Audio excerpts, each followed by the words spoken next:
somebody may not be in a position where they're ready to just go, you know what, F it, I'm just going to hire Chayce, right? Maybe that's not where they're at, and that's fine, right? But everybody that's in business has taxes, has revenue, has expenses, they have these problems, right?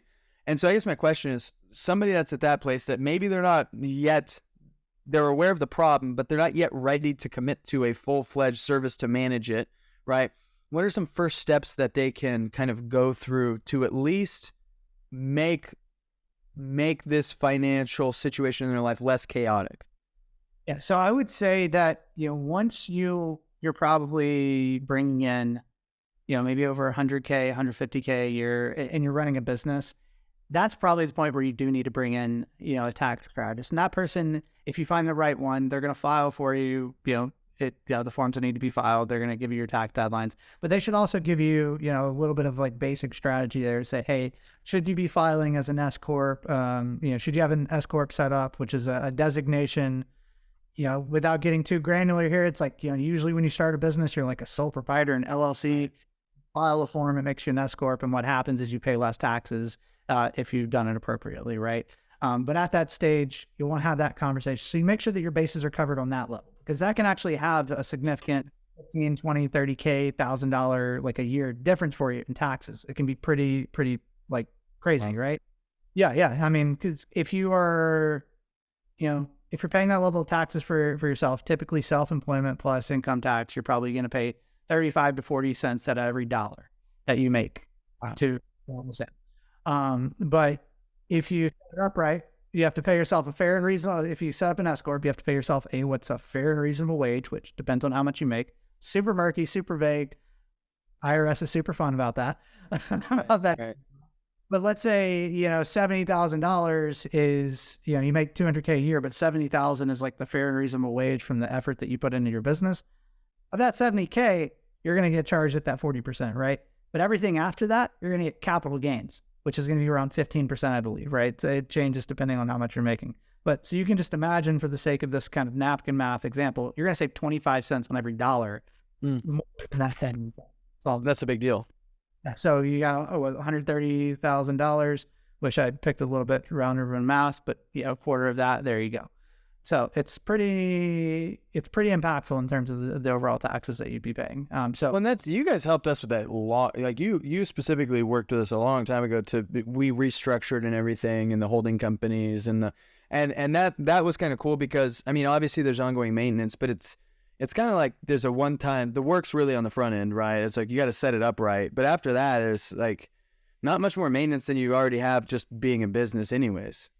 So, I mean, yeah, that's the thing, right? So it's, and we think about it from a revenue point of view, right? So 0 to 40K a month, that's where you need to have like a tax guy, and then like maybe someone's doing your books once a year. And then outside of that, your business can be run kind of like on the napkin math type scenario of, okay, cool, I know this much is coming in. You don't have many expenses. You might have, $500 a month in overheads, so like software subscriptions or something, maybe even a little more than that you have to pay.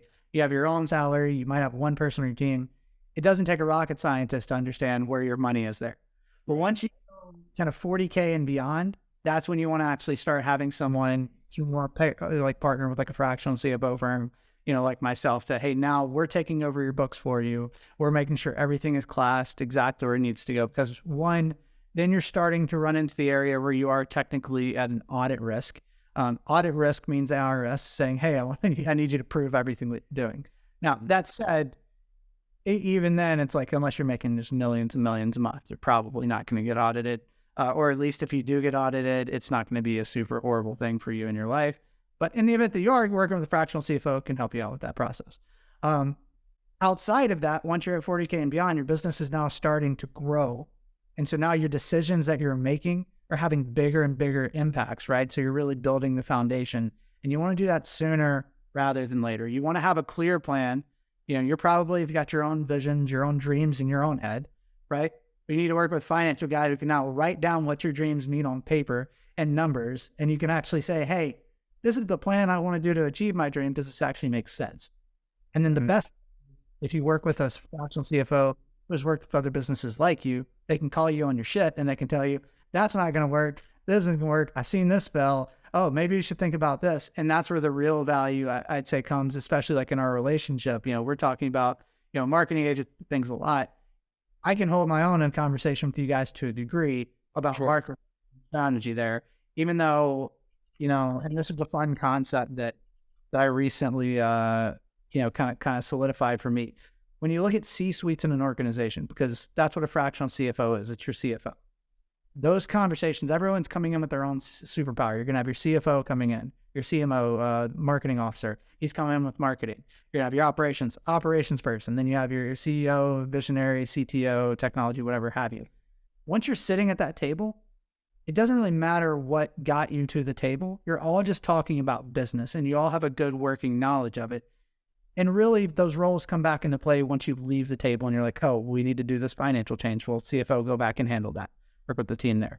So yeah, I mean, kind of a long-winded thing there, but that's really how you should be thinking about it, bringing the fractional CFO. And after that point, it gets way more complicated. If you're already working with a fractional CFO, you should be able to kind of understand, like, they'll tell you, hey, now you're going to file a C Corp and walk you through all the other deep things. But if you're early on, you run a small business, that should get you there.